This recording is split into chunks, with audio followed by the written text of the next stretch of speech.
Eccoci, buongiorno, sono Temossi Giorgio e questo è il mio canale YouTube Surfcasting GBT Liguria. Quest'oggi voglio portarvi nuovi aggiornamenti dopo molte settimane di silenzio per quanto riguarda la nostra campagna Stop alle reti sotto costa. Negli scorsi mesi abbiamo pubblicato, con l'aiuto di chi ci ha voluto aiutare, prima su Nautica Liguria.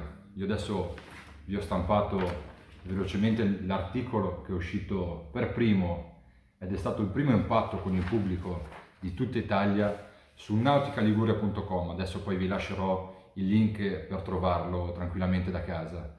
Poi è uscito su Il Levante, che è un inserto settimanale del secolo qua in Liguria, ed è stato il secondo impatto col pubblico di tutta Italia, o perlomeno ligure, quindi già un passo avanti per quanto riguarda la condivisione. Quest'oggi voglio portarvi nuovi aggiornamenti, nuove pubblicazioni, nuovi aiuti che ci vengono dalle riviste di pesca, in particolare dalla rivista Surfcasting, in uscita questo mese, e si parla di un bimestrale comprato in tutta Italia e venduto in tutta Italia, dove possiamo trovare il nostro articolo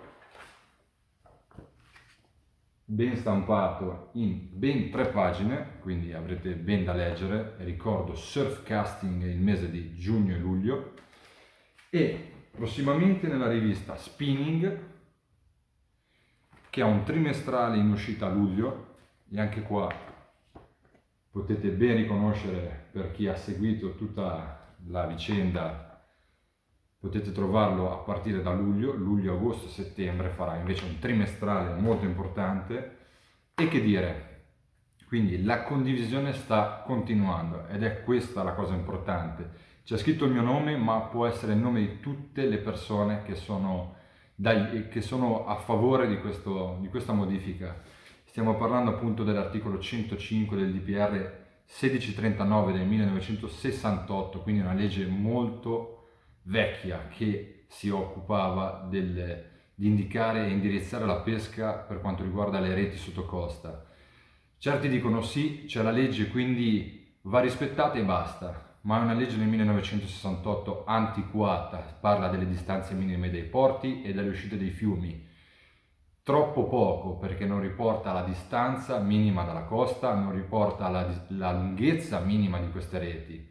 Io con questo video progetto, lo sapete, ho chiesto la modifica di questo articolo con una semplice richiesta: spostare le reti almeno a 200 metri di distanza dalla costa, perché si sa, lì è dove nasce la vita, dove crescono gli avanotti che diventano poi pesci adulti di un futuro, oltre a trovarsi un ecosistema molto delicato che è quello del sottocosta, e molluschi, crostacei, tane.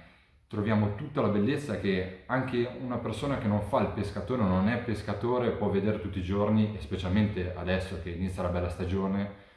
È appunto l'ecosistema marino più bello, perché entriamo in acqua e in pochi metri ci troviamo dentro a situazioni meravigliose che non riusciremo mai a vedere se si continua a pescare in questa maniera, senza controllo, con delle reti che purtroppo prendono qualsiasi cosa, dal pesce al mollusco all'animale che non c'entra niente con la pesca. E quindi io non voglio andare nello specifico o fare cose drammatiche, ma se si continua così purtroppo non ci sarà futuro per le nuove generazioni di pesci e in generale per l'ecosistema marino. Quindi continuo con la mia richiesta di modifica di questo DPR del 1968 e chiedo che vengano allontanate almeno perlomeno a 200 metri queste reti.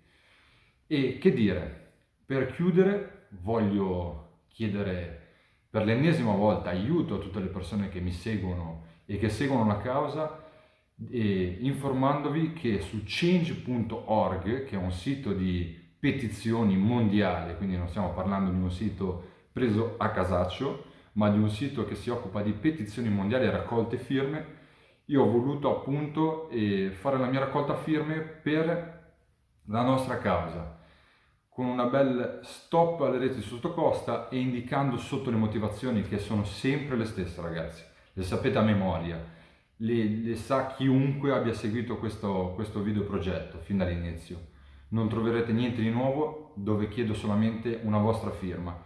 È gratuita, non c'è bisogno di investire niente se non 3 secondi di tempo per firmarla, perché una raccolta firme deve essere per forza ascoltata, ragazzi. Quindi io vi chiedo, adesso vi lascerò i link sulle mie pagine Facebook, Instagram, anche di seguito a questo video, dove potrete firmare questa petizione e questa raccolta firme. Quindi io adesso vi ho lasciato alcuni aggiornamenti, perché la condivisione è fondamentale in queste situazioni, l'informazione.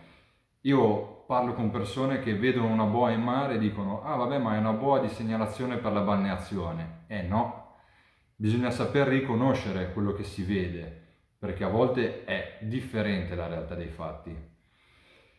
Che dire, poi successivo a questo video probabilmente spero di poter andare a pescare e di farvi vedere qualche battuta di pesca, ma voglio continuare a fare video di informazione, appunto, per chi magari non pratica la pesca, non sa di cosa stiamo parlando, di fare un po' di informazioni per quanto riguarda le diversità tra le boe, le misure minime e quant'altro. Che dire, ragazzi, un po' di aggiornamenti io ve li ho dati, andate in edicola, comprate queste riviste che intanto sono meravigliose per chi è appassionato di pesca, dove potete trovare appunto gli articoli sul nostro video progetto No alle reti sottocosta e gli aggiornamenti. È comunque un bel ricordo, dove speriamo di arrivare al dunque, perché un futuro migliore è possibile, ragazzi. E che dire, io vi ringrazio, vi lascio i link dove poter firmare questa petizione e mi raccomando, spargete la voce, perché è fondamentale firmare questa petizione, ragazzi. Change.org, stop alle reti sottocosta, e si va a firmare tutti quanti per cambiare le cose. Un grazie ancora di cuore e alla prossima avventura.